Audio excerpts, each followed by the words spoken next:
Blog Talk Radio, the world's largest online radio network. Welcome, everybody, to a special midday edition of Punch Drunk Critics Live. I guess we can call it that. We're here for a special interview that we conducted with Matt Bondurant, Alexandria, Virginia native, who's one of our own, who wrote the book, The Wettest County in the World, an incredible novel based on his grandfather and his two great uncles, known as the Bondurant boys, who ran an illegal bootlegging operation in Franklin County, Virginia. And the book was a inspiration, the basis for the film Lawless, starring Tom Hardy, Shia LeBeouf, Gary Oldman, Guy Pearce. We talked about it last week. John, I know you're there. Yes, we talked about it last week. We were both big fans of the film. I was a huge fan of the novel, and was very, very happy to have a chance to talk to Matt about the film. I really dig this Prohibition era stuff. Yeah. Sorry. Yeah. No. What were you saying about Prohibition era stuff? Oh, I really dig this Prohibition era stuff, like Public Enemies. I know it wasn't what we wanted to be in a movie, but anything with that Prohibition era, Great Depression era, gangsters, criminals, violence, it's great from that time. It's a great time period, and there's a lot of things going on there. You have people in the country are struggling at that time. They're looking for heroes, and in a lot of cases they turn to people who aren't exactly the upper echelon of society to be their heroes, because they kind of stand defiant against the wave of change, which is really what the Wettest County in the World was about being defiant as the world is changing all around you. And the film captures a little bit of that as well. But let's go into the interview with Matt Bondurant and listen to him talk about the process of making the film, his inspirations for it, and what his hopes for the movie are in itself. I wanted to tell you, I'm a huge fan of the book. I read it over the course of a vacation a few weeks ago, and it is an amazing story. Oh, thanks. Appreciate it. You were born in Alexandria, right? Yes. Yeah. Oh, so you're right around where I was. Did the city influence you in any way? Did you always want to be a writer? Not necessarily. No. I mean, I was a reader, a very strong reader, devout reader for my whole life growing up, and maybe being in Alexandria in the proximity to a lot of excellent public libraries. My mother was a big public library person, so we spent lots of time at the public library, basically. So I think I developed a real close relationship with literature more than anything else. It wasn't until much later when I really considered the possibility of being a writer. Was that around the time you moved on to James Madison? Around that time, did the bug really hit you? Yeah, well, maybe at the very end of my undergraduate career, really when I was in grad school, I went back to JMU to get my master's degree in literature, and at that point I was basically considering I was hoping to be a professor of literature. That's what was my main goal.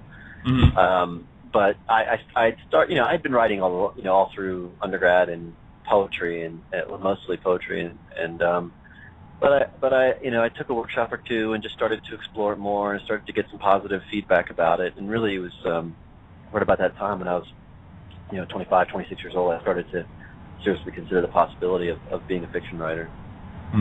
This story, Wettest County in the World, such an amazing book. I call it a very muscular story. It's a very masculine sort of story.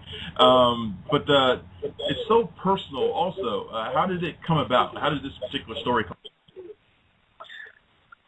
Well, about 20 years ago, my father started unearthing various documents, and he's just doing his own research on his family.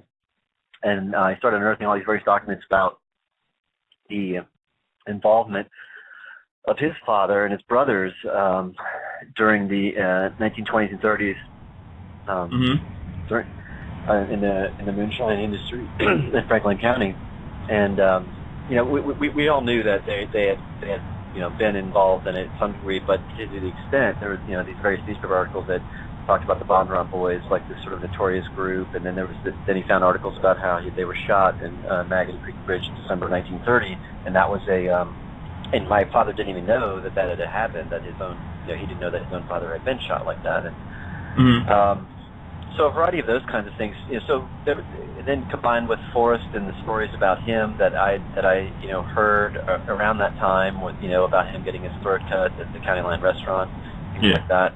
All just started to build until I had a series of anecdotes really, and interesting stories that were kind of linked on one level or another.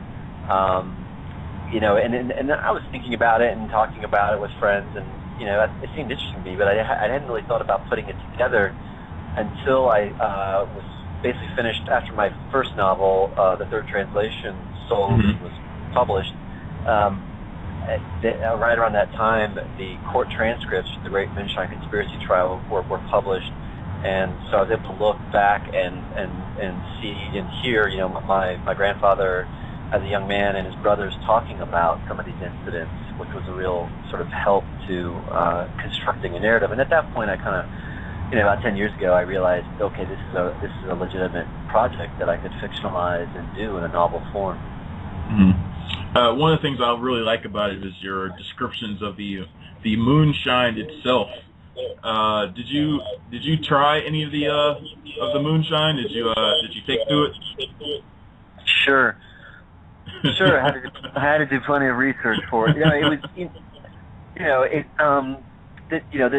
It's pretty powerful stuff, and it's not for everybody, but yeah, I tried some, and getting into the whole chemical process of it was very interesting for me, and how it's made, and the chemistry behind it, and and especially back then where things were a little more loose.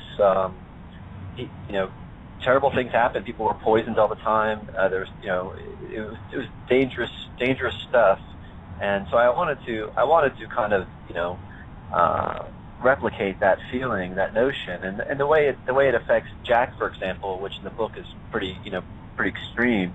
Yeah. But that's partly designed because I wanted to suggest, as it's pretty clear in several things, Jack is not cut out for the life of a gangster in the same way that his brothers were, and one of the things that sort of separates him is his sort of inability to handle this stuff, or let's just say that it affects him in a very dramatic way, and I just thought that was the interesting thing to work with.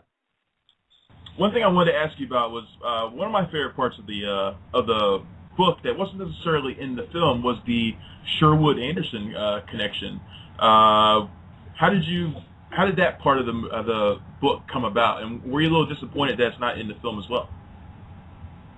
Well, when I started doing some of the research, I discovered an article written by Sherwood Anderson about the Moonshine Conspiracy Trial in 1935, and then a little further digging into some of his work, discovered that he spent some time in the area right around that time.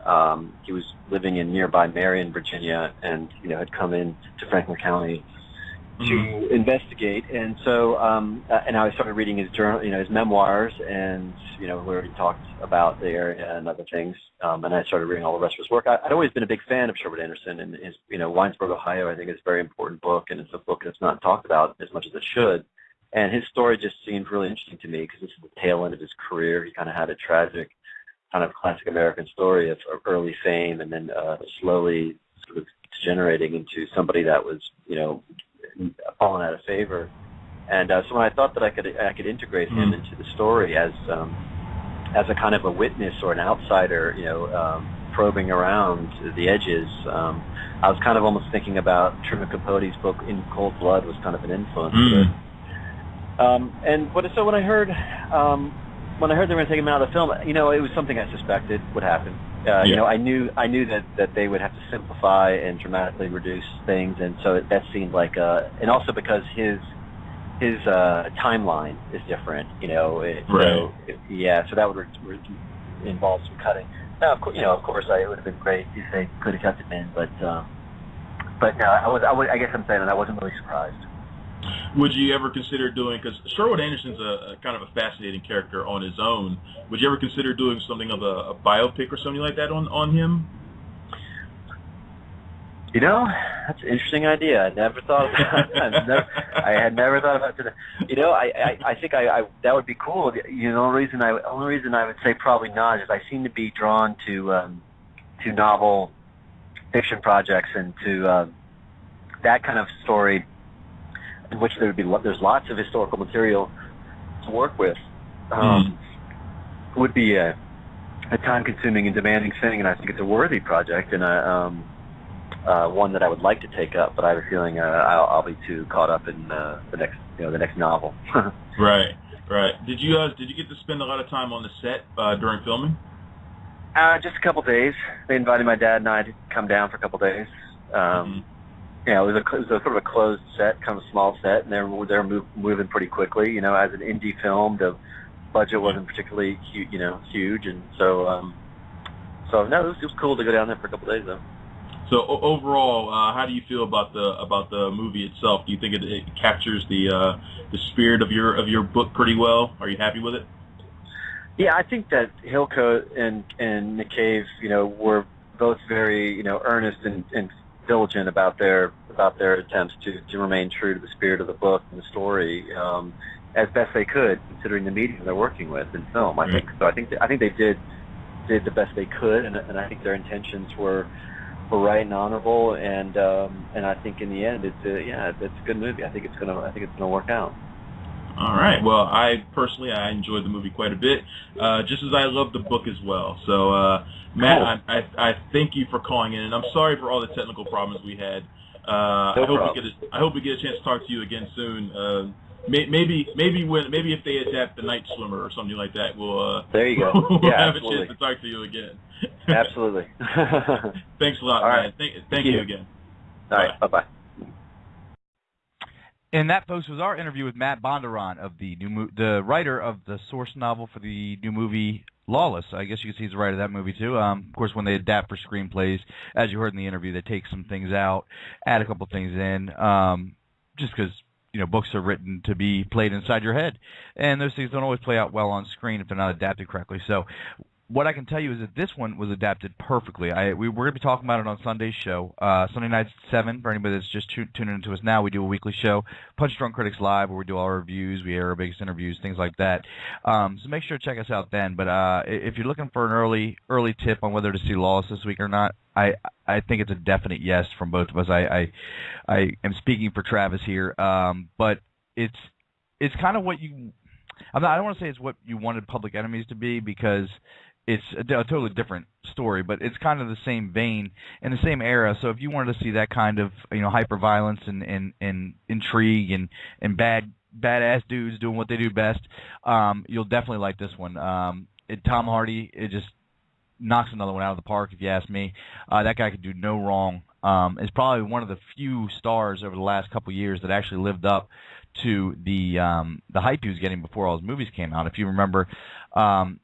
That tells you how popular they are, because I don't even remember the names anymore. But like Sam Worthington, for instance, who's still getting work, 2 years ago, 3 years ago, whenever it was, he had Terminator Salvation coming out, Avatar. He had tons of stuff coming out. He was going to be the next big thing. And then this year, I remember the other guys, Taylor Kitsch, who had Battleship, and John Carter. I mean, two gigantic movies. Unfortunately, they both tanked. And who knows if we'll hear from those guys again. But Tom Hardy is one that has delivered every time. If you want to see some of his early work, there's a movie called Bronson that's available on Netflix Instant you can check out. But I've taken enough of your time. I'm rambling on and on. Make sure to check us out Sunday night at 7 for our full reviews of Lawless and all the other weekend releases that are coming out. And check out Lawless yourself this weekend. Trust me, I guarantee you won't be disappointed. Thanks for tuning in, guys. Again, look for us every day at www.punchdrunkcritics.com. Sunday nights at 7, or anytime in podcast format on blogtalkradio.com/punchdrunkcritics. Sundays at 7 is live. You can chat with us on the text chat. You call in, do whatever you want to do. We are open to all of that. So thanks again for tuning in. Have a good weekend, guys. Enjoy your Labor Day, and we'll see you on Sunday. Thanks. Blog Talk Radio, where millions of hosts and listeners gather.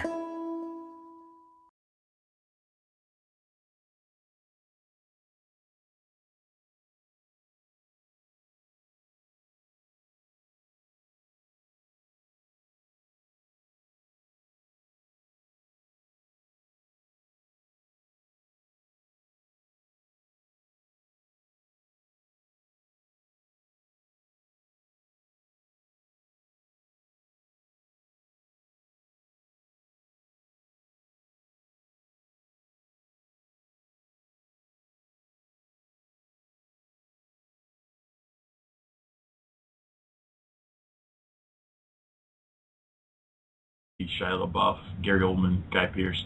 We talked about it last week. John, I know you're there. Yes. Yes, we talked about it last week. We were both big fans of the film. I was a huge fan of the novel, and was very, very happy to have a chance to talk to Matt about the film. I really dig this recap. Prohibition era stuff. Yeah. Sorry. Yeah. No. What were you saying about Prohibition era stuff? Oh, I really dig this Prohibition era stuff, like Public Enemies. I know it wasn't what we wanted to be in a movie, but anything with that Prohibition era, Great Depression era, gangsters, criminals, violence, it's great from that time. It's a great time period, and there's a lot of things going on there. You have people in the country are struggling at that time. They're looking for heroes. The Wettest County in the World, an incredible novel based on his grandfather and his two great uncles, known as the Bondurant boys, who ran an illegal bootlegging operation in Franklin County, Virginia. And the book was a inspiration, the basis for the film Lawless, starring Tom Hardy. In a lot of cases, they turn to people who aren't exactly the upper echelon of society to be their heroes, because they kind of stand defiant against the wave of change, which is really what the Wettest County in the World was about being defiant as the world is changing all around you. Blog Talk Radio, the world's largest online radio network. Welcome everybody to a special midday edition of Punch Drunk Critics Live. I guess we can call it that. We're here for a special interview that we conducted with Matt Bondurant, Alexandria, Virginia native, who's one of our own, who wrote the book